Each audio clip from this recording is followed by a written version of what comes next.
அஸ்ஸலாமு அலைக்கும். Hi friends, welcome to food mixie kitchen. இன்றைக்கி நம்முடைய சேனலில் ஒரு இன்ட்ரெஸ்டிங்கான ட்ராவல் விலாக் தான் பார்க்க போகிறோம். நான் யூஎஸ்ஏலேருந்து இந்தியா போன ட்ராவல் விலாக்.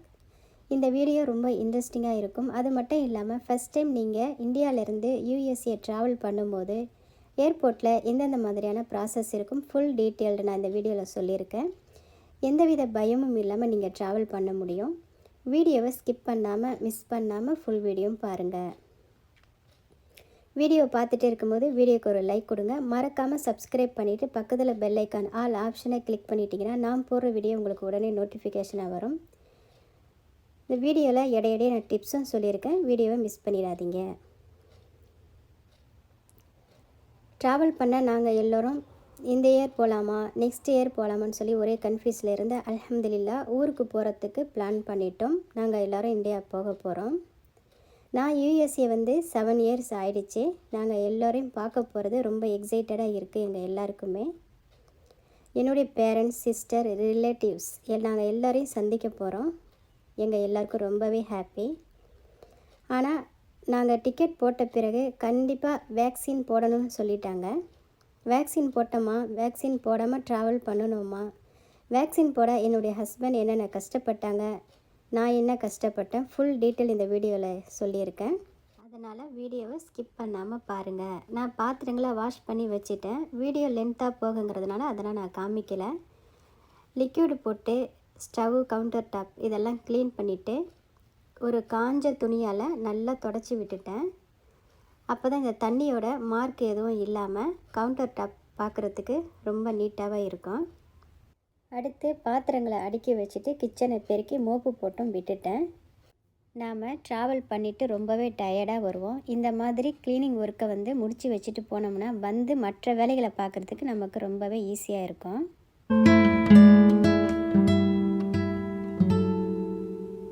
அடுத்தபடியாக நான் ரூமில் உள்ள பரத்தல்களை எடுத்துட்டு அங்கேயும் வேக்யூம் போட்டு விட்டுட்டு இப்போ ஹாலுக்கு வேக்யூம் போட்டுட்டு இருக்கேன். நம்ம ட்ராவல் பண்ணணும்னு நினைக்கும் போது வேலைகளும் அதிகமாக ஸ்டார்ட் ஆகிடும். அதில் முதலாவதாக விசா எடுக்கிறது, டிக்கெட் போடுறது, பர்ச்சேஸ் பண்ணுறது, பேக்கிங் பண்ணுறதுன்ட்டு நிறைய வேலைகள் ஸ்டார்ட் ஆகிடும். அதோட வீட்டு க்ளீனிங் வேலையும் பார்க்கணும். நான் ட்ராவல் பண்ணுறதுக்கு 2 நாளைக்கு முன்னாடி கால் மீதி எல்லாத்தையும் துவைச்சி காய வச்சு எடுத்து வச்சுட்டேன்.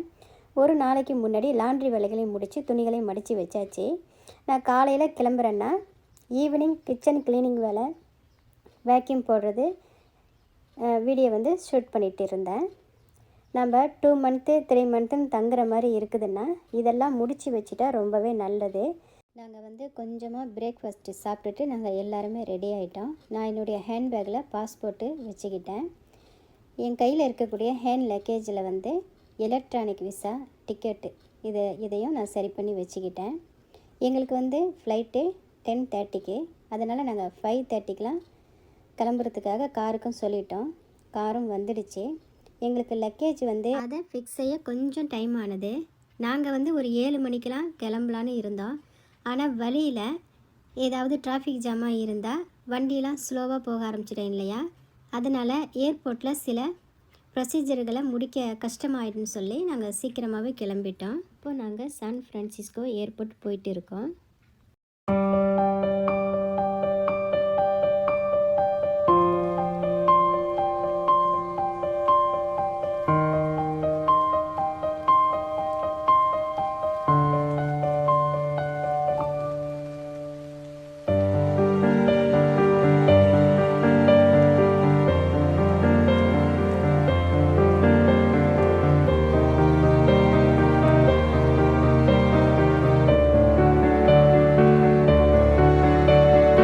இன்னும் 1 மணி நேரத்துக்குள்ளே நாங்கள் ஏர்போர்ட் போய் சேர்ந்துடுவோம்.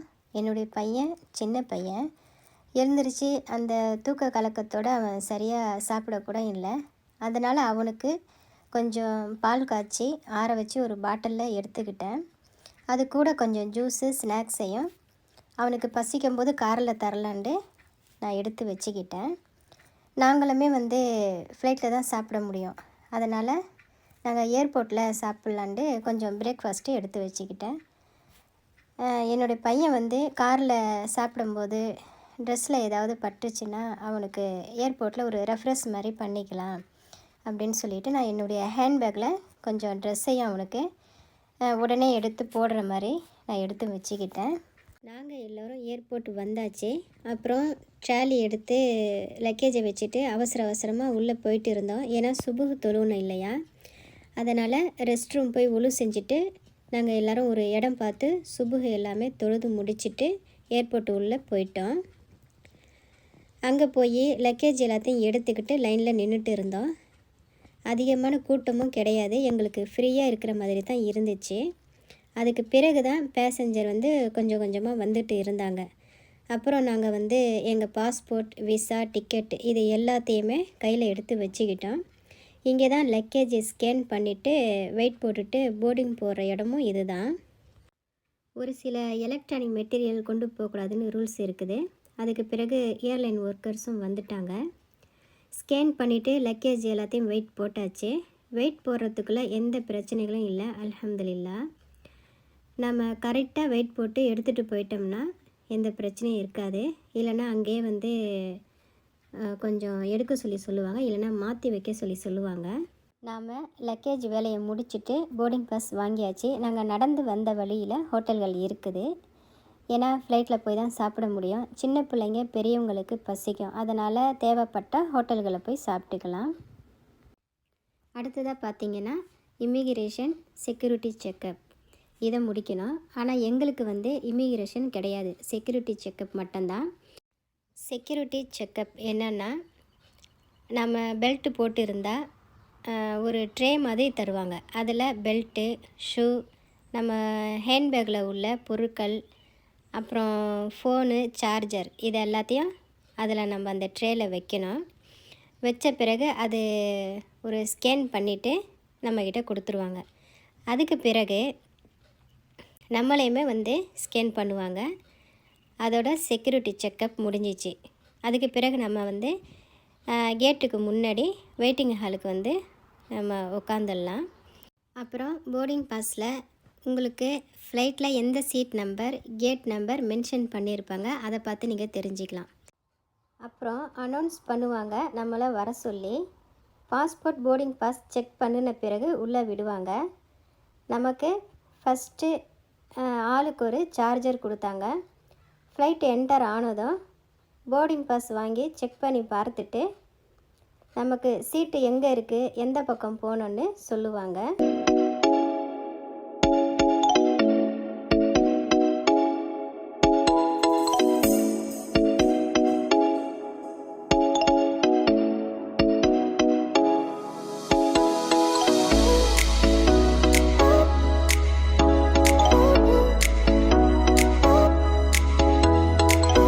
சிங்கப்பூர் ஃப்ளைட்டை பொறுத்த வரைக்கும் அவங்க ஃபஸ்ட்டாக வரணும்னு நினப்பாங்க. அவங்க சர்வீஸுமே சூப்பராக இருக்கும். அவங்க சர்வீஸில் ஃபஸ்ட்டாக வரதை தக்க வச்சுப்பாங்க. இப்போ நாங்களும் ஃப்ளைட்டுக்குள்ளே எங்கள் சீட்டில் உட்காந்தாச்சு. சிங்கப்பூர் ஃப்ளைட்டை பொறுத்த வரைக்கும் ஃபஸ்ட்டு பெரியவங்களை, வயசானவங்களை உள்ளே விடுவாங்க. அடுத்து சின்ன பிள்ளை வச்சுக்கிறவங்கள, ஃபேமிலியாக இருக்கிறவங்களையும், அடுத்து சிங்கிளாக உள்ளவங்களையும் உள்ளே விடுவாங்க. அவங்களுடைய சர்வீஸ் பார்த்திங்கன்னா ரொம்பவே சூப்பராக இருக்கும். ஃப்ளைட் டேக் ஆஃப் ஆகிறதுக்கு முன்னாடி சின்ன பிள்ளையாக இருக்கிறவங்களுக்கு கலர் அடிக்கிறதுக்கு புக்கும், கலர் பென்சில், அப்புறம் டாய்ஸும் கொடுப்பாங்க. To unfasten, lift the metal flap. We recommend keeping your seat belt tight. Seat பெல்ட்டை போட்ட பிறகு ஹேண்ட்பேக்கை நம்ம கையில் வச்சுருக்கக்கூடாது, சீட்டுக்கு கீழே வச்சிடணும். இப்போது ஃப்ளைட்டு டேக் ஆஃப் ஆகிடுச்சு. நல்லா என்ஜாய் பண்ணி எக்ஸ்பீரியன்ஸ் பண்ணணும்னா அது சிங்கப்பூர் ஃப்ளைட்டுன்னு தான் நான் சொல்லுவேன். ஃப்ளைட்டு கொஞ்சம் கொஞ்சமாக மேலே போக போக அதனுடைய வியூவை பார்க்குறதுக்கு அவ்வளோ சூப்பராக இருந்துச்சு. நீங்களும் பார்த்து என்ஜாய் பண்ணுங்கள்.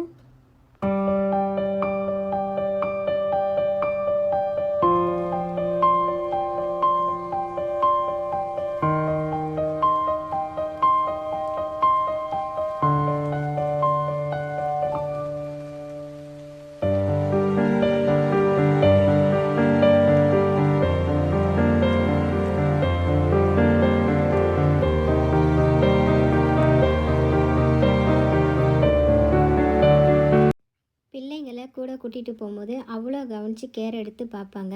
நம்மளை கவனிக்கிற விதமும் அருமையாக கவனிப்பாங்க. அவங்க சர்வீஸ் பார்த்திங்கன்னா ரொம்பவே சூப்பராக இருக்கும். நாங்கள் ஃப்ளைட்டில் உட்காந்து கொஞ்சம் நேரத்தில் எங்களுக்கு ஜூஸும் ஸ்நாக்ஸும் கொடுத்தாங்க. அதைத்தான் நாங்கள் சாப்பிட்டோம். அதுக்கு பிறகு லன்ச்சுக்கு எங்களுக்கு வந்து ஒயிட் ரைஸ், ஃபிஷ் கிரேவி, கீரை, டெசர்ட், பன் பட்டர், ஜூஸ் இதுதான் எங்களுக்கு லன்ச்சுக்கு கொடுத்துருந்தாங்க.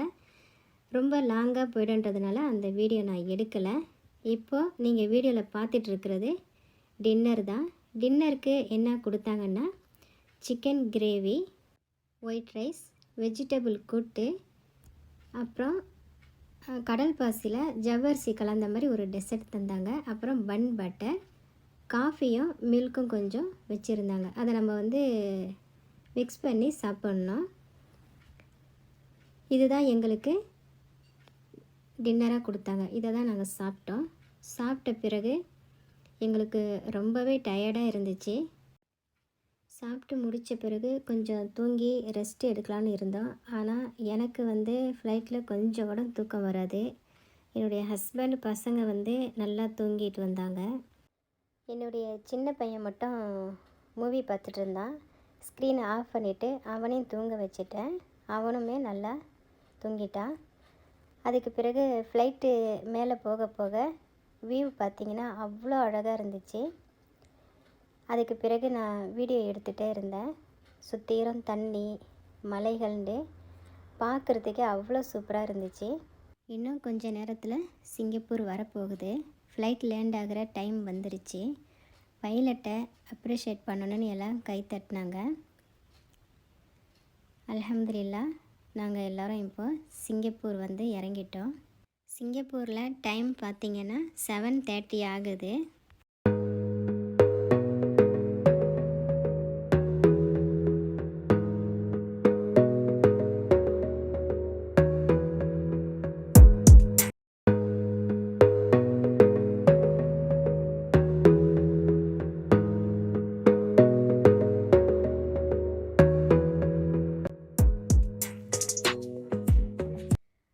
அவங்களும் லக்கேஜ் எடுத்துகிட்டு வெளியில் போகிறதுக்கு 10-15 நிமிஷம் போல் ஆயிடுச்சு. 17 மணி நேரம் ட்ராவல் பண்ணினது எங்கள் எல்லாருக்குமே பயங்கர டயர்டு. ஏன்னா தூக்கம் கிடையாது, ரெஸ்ட்டும் கிடையாது. நம்ம ஃபஸ்ட்டு போனதுமே மகரிப் தொடணும். இங்கிருந்து வெளியே போகிறதுக்கு அங்கே செக்யூரிட்டி செக் எல்லாமே முடித்த மாதிரி சிங்கப்பூர்லேயும் எல்லாமே முடிக்கணும். இங்குள்ள ப்ராசஸ்களை முடிச்சுட்டு நாங்கள் 9:20க்கு சிங்கப்பூர் ஃப்ளைட்டுக்கு போகணும். நாங்கள் கரெக்டாக போர்டை பார்த்து செக்யூரிட்டி செக்காக நாங்கள் வெயிட் பண்ணிகிட்டு இருந்தோம். அதுக்கு பிறகு பார்த்தா கோலாலம்பூர் போகிறவங்களுக்கு செக்யூரிட்டி செக் நடக்குது. நாங்கள் என்ன பண்ணணும் இதோட டீட்டெயில் உங்களுக்கு வேணும்னா கமெண்ட்ஸில் கேளுங்க. நான் அடுத்த வீடியோவில் உங்களுக்கு நான் போஸ்ட் பண்ணுறேன். ஒரு சில விஷயங்களை சொல்லணும்னு இருந்தேன். ஆரம்பத்திலேருந்து வீடியோக்கு எக்ஸ்பிளைன் பண்ணிகிட்டே இருந்ததுனால என்னால் சொல்ல முடியலை. ஃபஸ்ட் டைம் நீங்கள் ட்ராவல் பண்ணும்போது இந்தியாவிலேருந்து யூஎஸ்ஏ போகிற வரைக்கும் என்னென்ன ப்ராசஸ் இருக்கும் அப்படின்னு சொல்லியிருந்தேன். அது என்னென்னா யூஎஸ்லேருந்து இந்தியா போகிற வரைக்கும் என்னென்ன ப்ராசஸ் இருந்ததோ உங்களுக்கு எக்ஸ்ட்ராவாக இமிக்ரேஷன் சேர்த்து நீங்கள் இந்தியாவிலேருந்து யூஎஸ்ஏ போகிற வரைக்குமே சேம் ப்ராசஸ் தான் இருக்கும். இப்போ நாங்கள் ஒழு செஞ்சுட்டு எல்லோரும் மகரிப் தொழுது முடித்த பிறகு இங்குள்ள ப்ரொசீஜர்களை முடிச்சுட்டு இன்னும் கொஞ்சம் நேரத்தில் நாங்கள் இந்தியா ஃப்ளைட்டுக்கு போகணும். இப்போ நாங்கள் இந்தியா ஃப்ளைட்டில் போய்கிட்டு இருக்கோம். இப்போ எங்கள் டைம் சரியாக பார்த்தீங்கன்னா 10:45 ஆகுது. இன்னும் கொஞ்சம் நேரத்தில் சென்னை ரீச் பண்ணிவிடுவோம்.